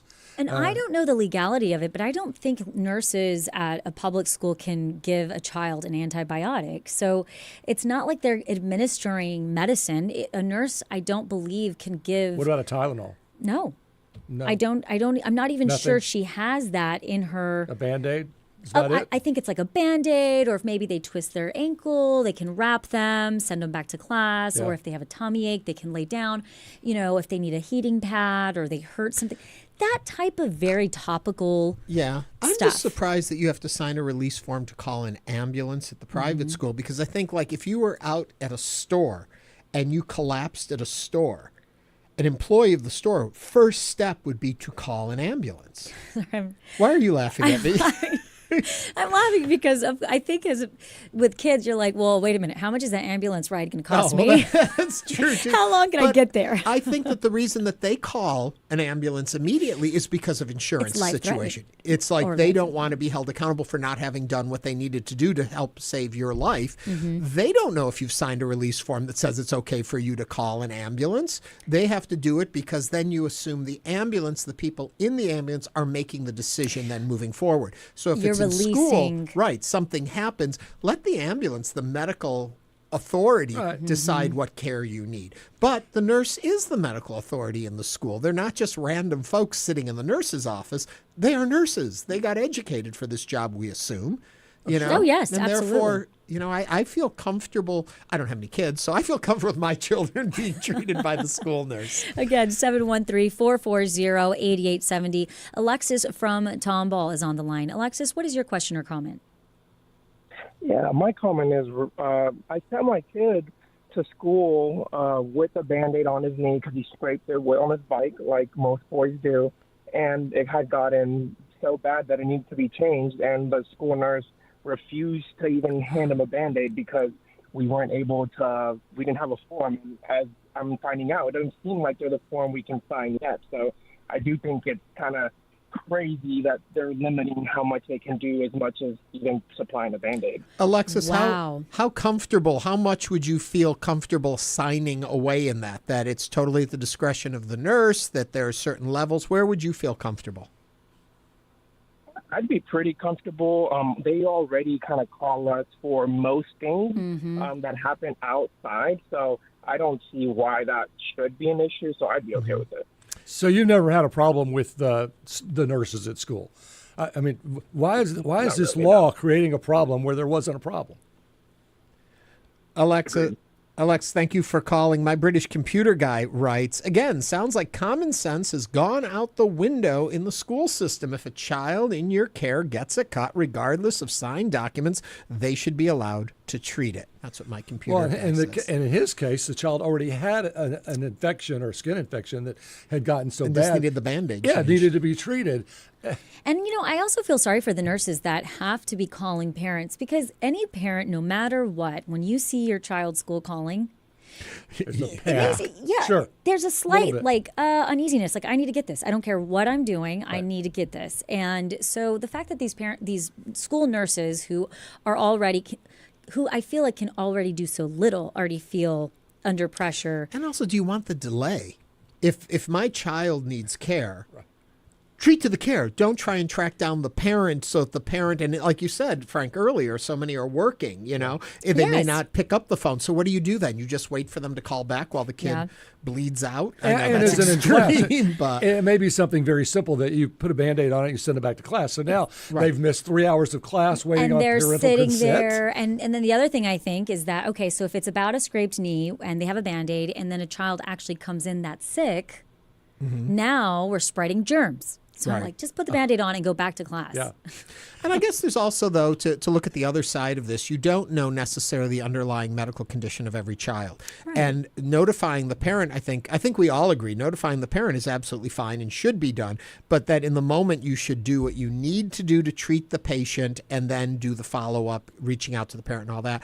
But I guess part of it is you don't know the condition of the child, so you don't know if it's underlying signaling something else, and a nurse may not know that part. But usually if a parent is sending their child that has some type of chronic condition or an ailment or a feeding tube, whatever it might be, they are very much communicating with the nurse and understanding that. My guess would be, and I'm just guessing, that this is aimed more at high schools where there are health conditions of students, like maybe wanting condoms, for instance, or maybe wanting other birth control, and the lawmakers are saying without parents' permission, we don't want anything that would be personal to be given to our child unless I know about it. Yeah. Because, there are daycares in high school, so don't kid yourself. Yeah. 713-440-8870. Here's someone who can enlighten us further. It's Lori from Spring, who happens to be a retired school nurse. Hello, Lori. What's on your mind? Help us, Lori. Hi.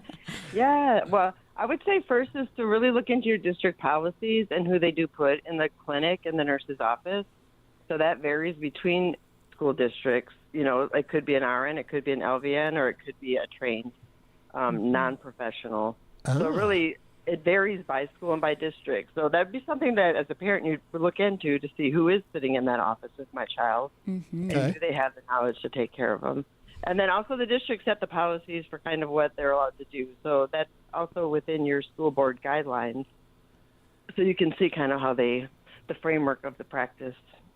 Lori, having a professional nurse, like an RN or an LVN, makes a big difference. Well, what do you see? When you were a school nurse, what type of problems did most kids have? Are we talking about everything? Everything? All kinds of things. I was there before and after COVID. I was elementary and high school level. So, it's anything and everything. So the nurse function, it's a very important role in a school, and you do a lot of different cares, some mental health, physical health, preventative health. Right. But it's important, I think, to have actual nurses. So I'm a big advocate for RNs in schools, all schools, elementary schools. Where Spring, where I work, they had transitioned to LVNs in the elementaries. But this school year, they're transitioning back to RNs. Lori, quickly before we let you go, I'm curious, this new regulation and not treating, or where do you think it should lie? What would make you most comfortable? Yeah. As a nurse, my license guides my practice. Which is to say what? That you provide the best care that you can, at the time to treat what's in front of you.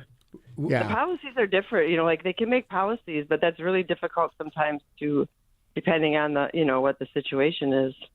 So you'd have to call for care if you need to. But you do, and the parents do. It's like even inputting that and finding it. That's a major having to track all that. Right. Right. Do you see this as a good law or a bad law, Lori? No, I feel like I don't think that it's a good law. I feel like it's, it creates a problem that's not really a problem.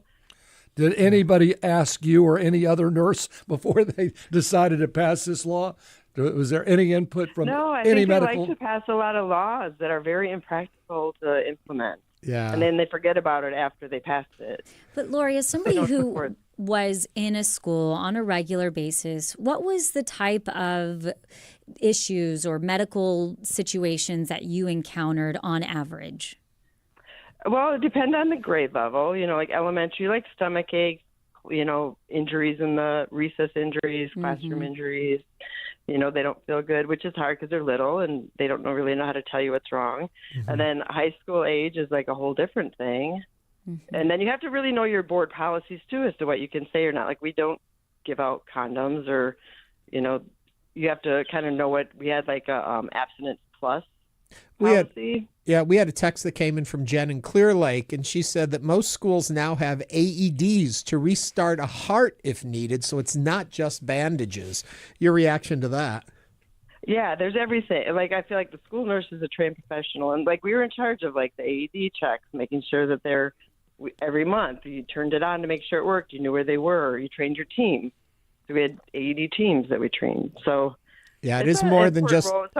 It's more than just a Band-Aid, isn't it? You do a lot of Band-Aids and ice packs, and like caring for people, it's nursing, Yeah. That's what nursing's about. But Thank you. But I would say look at who's in your office and what is that person's qualifications, Lori, thank you very much for calling and sharing with us. If you want to call and share, 713-440-8870. Paul from Friendswood is on the line now. Paul, what's on your mind? Hey guys, how we doing? Pleasure to be back on the air again with you guys. So I have a bit of an edge here on this one. Isn't there some states that allow children to have LGBTQ services happen for them and the parents don't even know about it, but yet when a kid gets hurt, all of a sudden now they won't call the ambulance? I mean, it's just getting to a point where it's really ridiculous across the board. So I just don't know what to say here.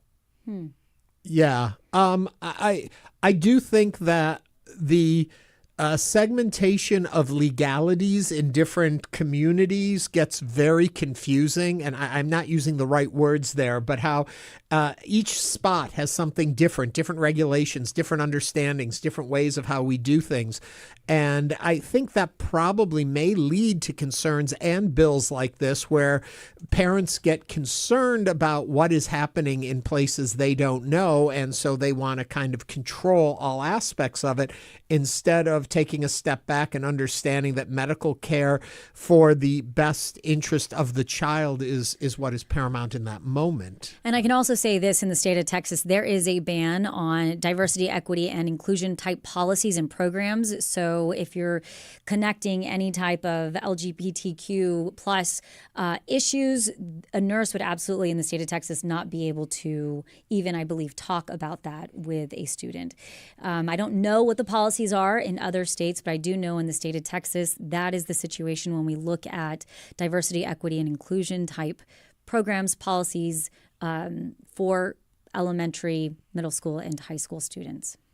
Yeah, it confuses me because the fact is, if you and anyone who wants to help me along this mind thought that I'm having right now, is that regardless of why you're in the nurse's office, if there is something of a physical harm to your body, to your person, that a nurse can aid with and relieve pain, suffering, discomfort, regardless of why, isn't that like Lori was saying earlier, that is the edict of a nurse, is to be able to do the best, provide for the patient, the best care in the moment, regardless of why they are there in that moment. What if it's a sexually transmitted disease?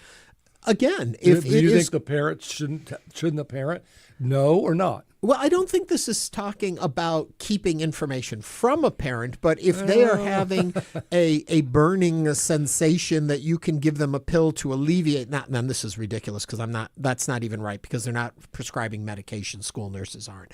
But if there's something they can do to help with something that is of pain and suffering, do it in the moment, and then you can reach out to the parent, whether what you disclose. You reach out to the parent. That's the thing.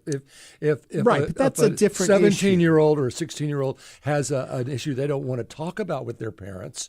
Right. Now they can't go to the nurse and say, I need some help with this situation. This is a strange-looking blister on me, and the nurse has to say, "Well, do your parents know about this?" No, I don't want my parents to know about this. But I guess that's the counseling part of it that's slightly I think this is different than I think this is treatment. where it gets kind of strange, because then if eventually the parents find out, then they're like, well, why didn't the nurse call and tell me that this was going on? So now they're going to be mad at the nurse. And that's what this is probably aimed at. They're not wasting their time with Band-Aids and ice packs. I think and everyone understands if they need a defibrillator, they're going to get one. I think it's more. But is that true when you look at today's law? Is that saying that's you why can it's so do broad? that? Because if you had an assembly and started talking about this, every parent would know. Well, what about this condition? What about that condition? What about this other condition? Which ones are you going to call me about or not call me about? So we just call you about everything. Again, 713-440-8870. You are welcome to join the conversation. We will be continuing to go through some of these topics and some of these different headlines that are affecting us in our state and in our communities. Coming up on Hello Houston, Will Wright, the Chief Creative Officer for the Galveston Historical Foundation, will tell us more about the Great Storm of 1900. This is News 88.7. Stay with us.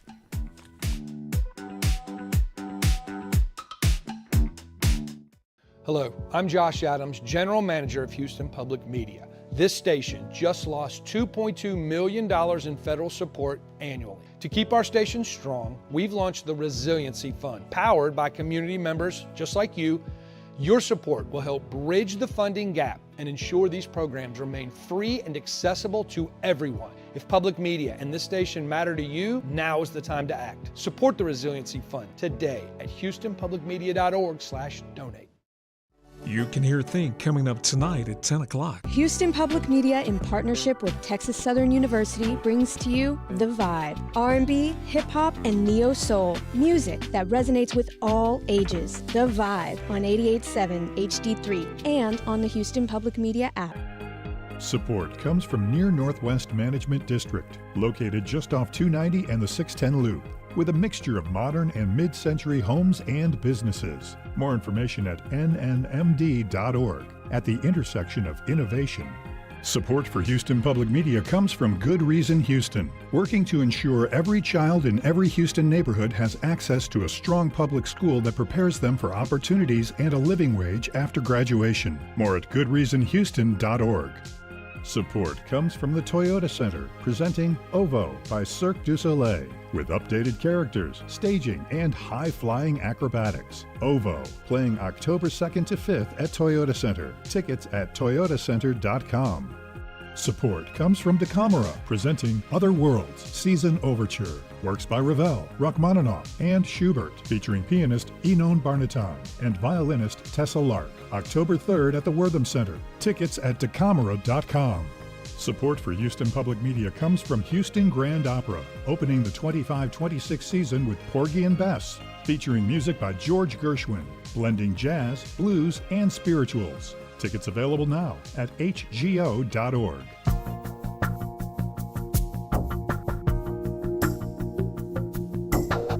And now back to Hello Houston. To comment on any of today's topics, call 713-440-8870 or email us at talk@hellohouston.org. Now back to Ernie Manous, Celeste Diaz-Sherman, and Frank Billingsley.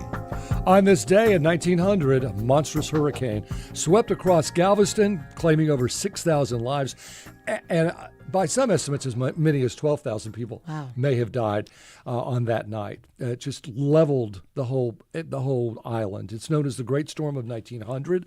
One of our viewers on YouTube was asking how far inland it went. You know, it went all the way up through the central part of the country and it swirled around to Halifax in Canada. So, I mean, it wasn't that strong then. Right. But It made it to Canada. Most of Category 3 storms will last that long. And I think this probably was a Category 3. Might have been a Category 4. Galveston story, of course, did not end there. It was just totally destroyed. But the raising of the island, which I think is where Offutt's Bayou comes from. They used mud from there. That's right by Moody Gardens. You know, there's a big water area where the paddle wheeler was. That's where they got the mud to raise the island 17 feet.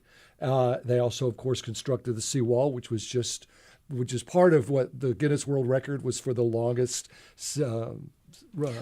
walkway in the country. 10 miles or more. So they did that. The Corps of Engineers came in. They did a lot. So let's talk about Galveston before and after the storm, how the city's continued to adapt and rebuild and persevere. We have Will Wright with us again, Chief Creative Officer for the Galveston Historical Foundation. Welcome. Hi, good to see you all again. Thank you. You know, if folks want to join into the conversation and talk to Will and us, 713-440-8870. I hear Frank talk about the story about the raising of the island, and I think about all the buildings that were lifted. And by today's standards, that would be a massive undertaking. Go back 125 years where we were with technology and the ability to do these things. Just mind-blowing what they did. It's an incredible part of the story. It's brute force, right? It's just physically lifting the island. It's an incredible piece of it. So when we talk about lifting the island, what are we actually saying? That they just filled land more to make the island taller in a sense, and then we think of all the buildings being raised? So talk to me about what actually So there's happened. kind of two components to it. We have the seawall component, which we all are very familiar with, and then you've got the grade raising of the island. And that was lifting houses up, getting them above a floodplain, and then filling them in with dredge material from that. It was a 6-7 year process. They did it in kind of blocks or quadrants, but all of it was to try to get these houses up off sea level. And it's one of many reasons why we are so lucky to have such a wealth of architectural structures still there that have survived it. And so now that we're back and we're looking at this, 125 years ago, also what was happening in regards to communication about the storm that was coming? What did people know and what did people not know? What did that look like? Yeah, I mean, I'm going to say all this with Frank in here. So my amateur Don't worry, he'll correct meteorology, you if you're wrong. Please, by all stretch. It was different, right? We're so used to weather being everywhere. It's on your phone. It's in your car. It's it's part of the daily life. That wasn't necessarily the case then. So there were reports that there was a storm in the Gulf. They thought there might be some rain or something of that nature. They did not expect a hurricane to be coming. They did not expect what was going to happen by any stretch. So it caught people unaware. It caught people just thinking that this was going to be a much different experience than what it turned out to be. The hurricane came in the evening at night, so you got that factor added onto it where it's dark, right? So you're in the middle of dark. You're now dealing with water and wind and waves, and it turned into just a absolutely horrific scene. And then, when the sun comes up the next morning, you were looking around to see the actual devastation that's there, trying to figure out, who's alive, who isn't, you account for friends and family members. It had to have been just a absolutely horrible moment. Well, and they tried to take bodies and send them out to sea. They kept washing back in. Correct. Yeah. So there were, dealing with the dead was, it's a public health issue as well at that point, right? And services weren't there. So yes, there were different ways that they tried to do that. They did take some bodies out. They floated back. They ended up doing mass cremations on the island. So lots of different, one piece of many things of trying just to get the island Claire able Barton to came. live again. Claire Absolutely. So big piece to it. When you look at the history of Galveston and you look at pre-storm and after storm, do you think Galveston's identity, how much of this storm is wrapped up in today's Galveston? Yeah, I think it's arguably, along with Juneteenth, one of Galveston's most defining moments. Galveston before 1900 was a very wealthy city. It was one of the wealthiest cities in the United States. It was leading the nation in commerce. You had a lot of firsts there. You had the first telephone, you had electricity, you had gas plumbing. You had all these things that were happening there pre-1900, and it wasn't just because, hey, let's go do this in Galveston. It's because Galveston was a momentum that was happening. So well known, and you see that also occur, the response to it after the 1900 storm. It wasn't just a Texas story, it was a national story. People knew about Galveston. And you were able to see, the Claire Barton thing. This news was getting out there in the weeks to follow of what was happening and how do we get there to help everyone. Who thought of a seawall? The idea, I can't tell you who thought of it, but the idea was there before the 1900 storm. It took the 1900 storm to put it into motion, and it happened really quick. So the seawall started in 1904. So within 4 years after the storm, during the rebuilding efforts, they are now actively moving forward on that construction of the seawall. And it was done in different sections and time frames, but that first one started in 1904 and ended in 1911, and then we had a hurricane in 1915, right? So it worked. You got a lesson really quick: is this seawall going to work or not work? And it did. Yeah. So I often wonder. A lot of people, I'm sure, left. Those that stayed, what was it about them that made them say, "We're not just staying. We're going to lift the island. We're going to build this seawall because we're invested in this"? Who were those people? Yeah, and this goes back a little bit to your question earlier. It becomes part of Galveston's resilience story, right? Many places would be hit with that kind of destruction and not be able to come back from it. Right. I would suggest that part of that was due to the economic prosperity of the island. You had a lot of commercial interests there. You had a lot of business interests there. You had a lot of wealth there. So you might have had some ability to, after that storm, to say, you know what, we can get through this. We have the resources here. We have the ability to rebuild.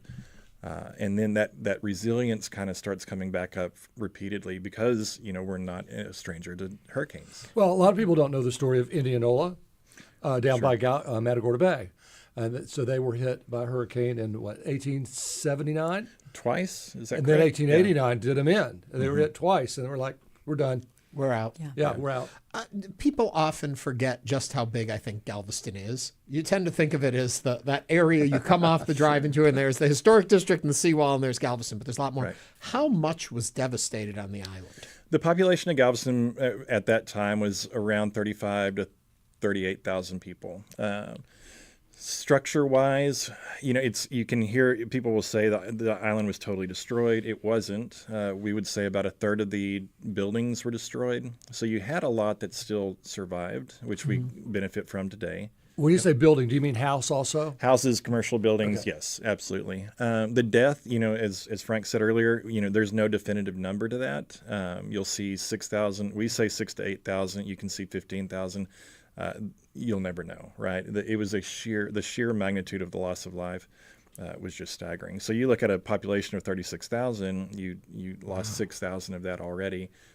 Devastating story, devastating moment. And I'm assuming that was the night that it happened. Sure. How much did we lose of life after the fact? I don't know how that all breaks down in the days to go from that. The bridge was cut out, so in addition to just dealing with the moment of it, you now have no infrastructure to get aid in, right? So ships were coming in to bring in food and water. One of the first priorities was to try to build the railroad back, the train back, so you can get more, aid in.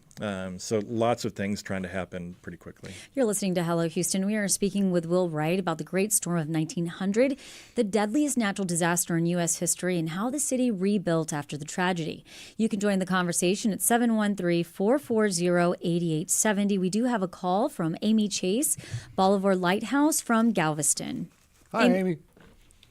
Hello, Frank. How are you? I'm good. It's nice to hear your voice. Tell us about the Bolivar Lighthouse and what it did for the people of Bolivar on that fateful night 125 years ago. Yeah, Frank. So there were 125 brave souls that rode out the 1900 storm inside the lighthouse. Wow. The famous Gulf and Interstate train had left Beaumont that morning at 7 a.m. They say there roughly were 100 passengers on that train and crew on board as the train was rolling down the tracks. And as the storm surge started to rise, they say there's 9 brave souls that waited off that train and waded through waist-deep water to get inside the lighthouse. And those were the only 9 members that survived that train ride. It's been neat. We've met several grandparents, children, the grandparents and great-grandparents that rode out the storm in the 1900. And one of them, he said his great-grandmother was 3 years old living back in Port Bolivar, and they basically swam her in. And the family talks about the noises and how scary, and the tower swayed back and forth. And this gentleman said, Amy, he said, you realize if my great-grandmother wouldn't have ridden out the storm inside the lighthouse, I wouldn't be here today, which is really incredible. And another story is, as a lady called me up and said, I've got to tell you a story, but my grandmother was living on the peninsula. My grandfather was living on the peninsula, and both sought shelter inside the lighthouse. And they met sitting on the stairwell because they sat two by two on the stairwell. And as they met, they ended up getting married 2 years later in 1902 and going on to have 5 children, and she still has the family estate.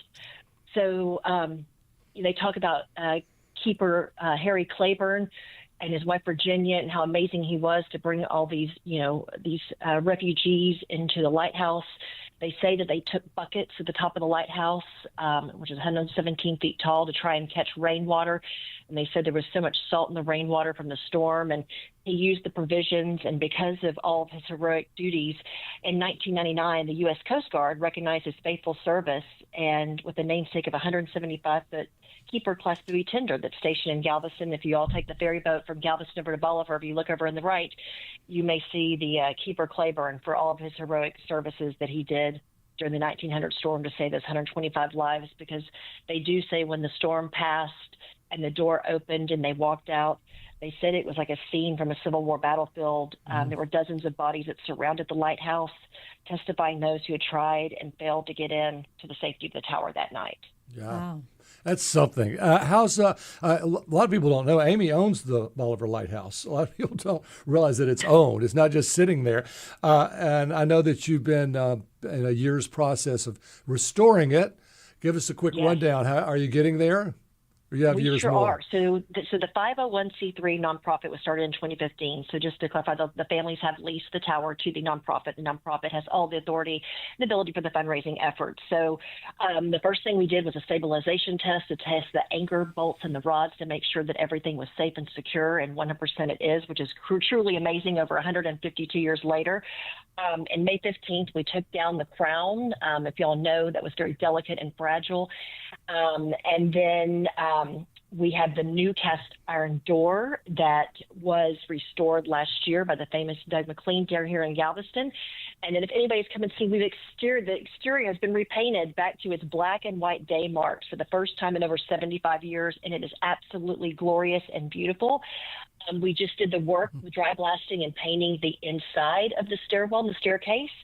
And we're raising the money right now to have the crown refabricated. So we just started our step sponsor campaign yesterday, since there were 125 lives that bravely rode out that storm. And we've got 135 steps in there. So if you go to our website, bolivarpointlighthouse.org, you can follow our progress and learn how you could sponsor a step or sponsor a brick, and how you can help our campaign in getting this lighthouse restored and open to the public, because we cannot wait to welcome guests and visitors in to come in and take a tour of the lighthouse and see so much history that's played a part in Galveston Bay in Houston over 152 years. Okay.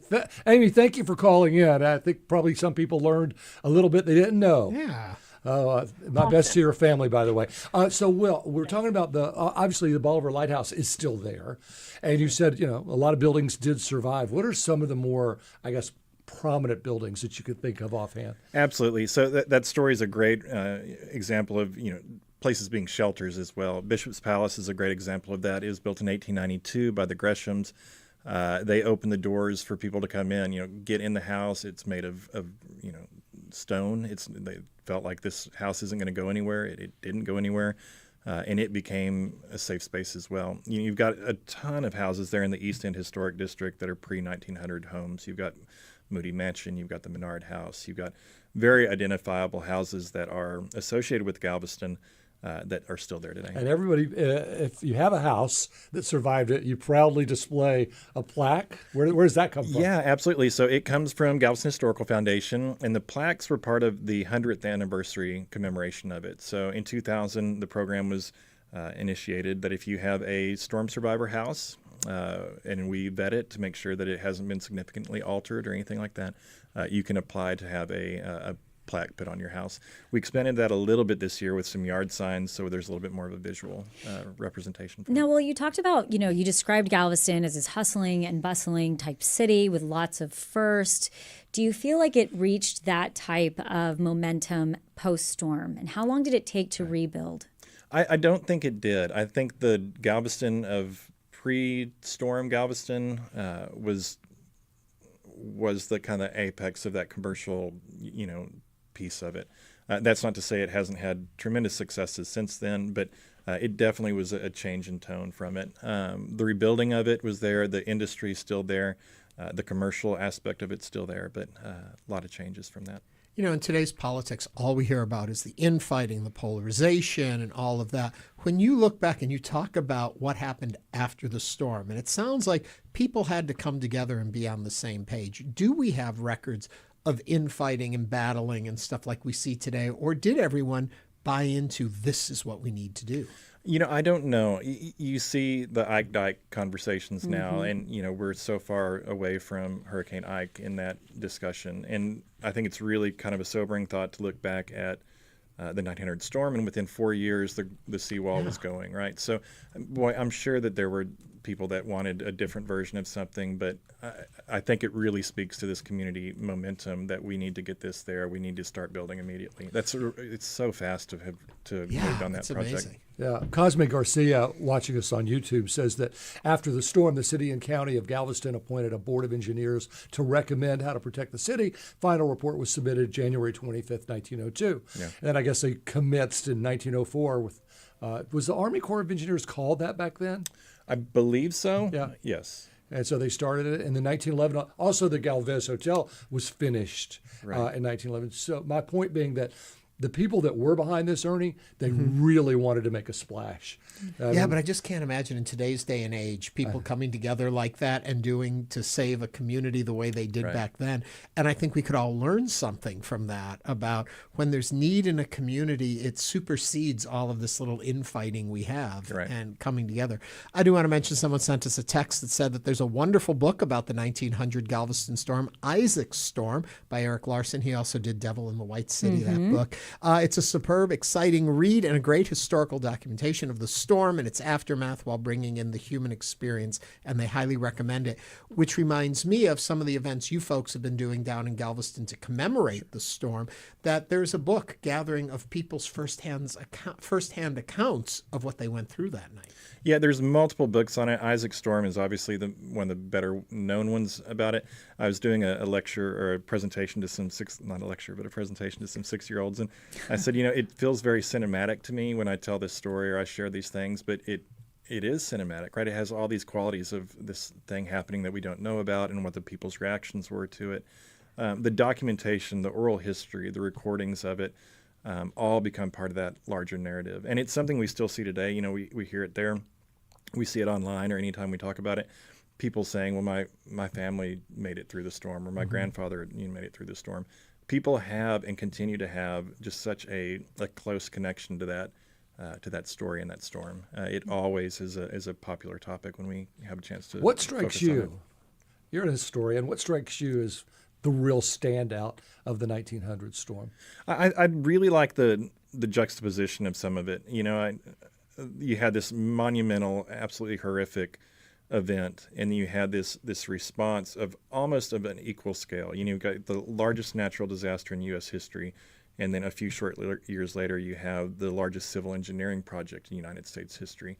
I think that just speaks on so many levels to the, you know, I've said momentum before, but the momentum, the effort, the intensity of a community really coming together. And I really just, that resonates really strongly with me. And I think you see that again and again and again through Galveston in how we've weathered the storm, literally and figuratively. But boy, that you have those things on both sides of this really just Herculean story. Will, what's your personal history with the island?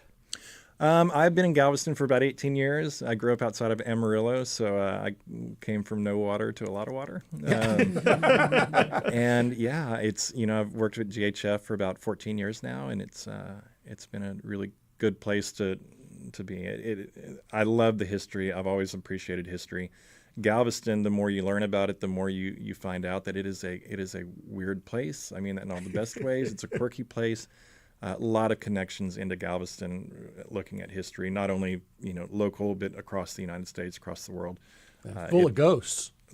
lots of ghosts down there, lots of stories, lots of ways to interact with it too. 30 seconds left. What would you tell people to take away from this story? What do you want them to know and to feel as they move forward in life? I think, today of all days being the anniversary of it, I think taking a moment just to kind of acknowledge the loss of life is pretty significant. That has always been part of it. It's not just about the rebuilding. It's not just about the resilience. Those are huge pieces of it. But you had such a huge loss of life that 125 years later, the fact that we're able to sit here and talk about that's pretty remarkable. Will Wright is the Chief Creative Officer for the Galveston Historical Foundation. Will, thanks for joining us today on Hello Thank you Houston. all very much. Thank you, Will. And that brings us to the end of our show. We want to thank you for listening to Hello Houston. We'll be back tomorrow with more conversations. This is News 88.7.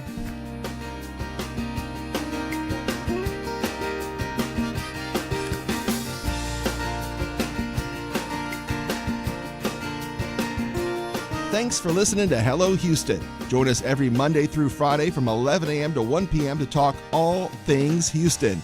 The Hello Houston production team includes Garrett Bowman, William Menjivar, Jen Altide, Todd Holslander, and Jim Kovacic. For the latest in local news, subscribe to the Hello Houston daily newsletter at houstonpublicmedia.org. Hello Houston is a production of Houston Public Media.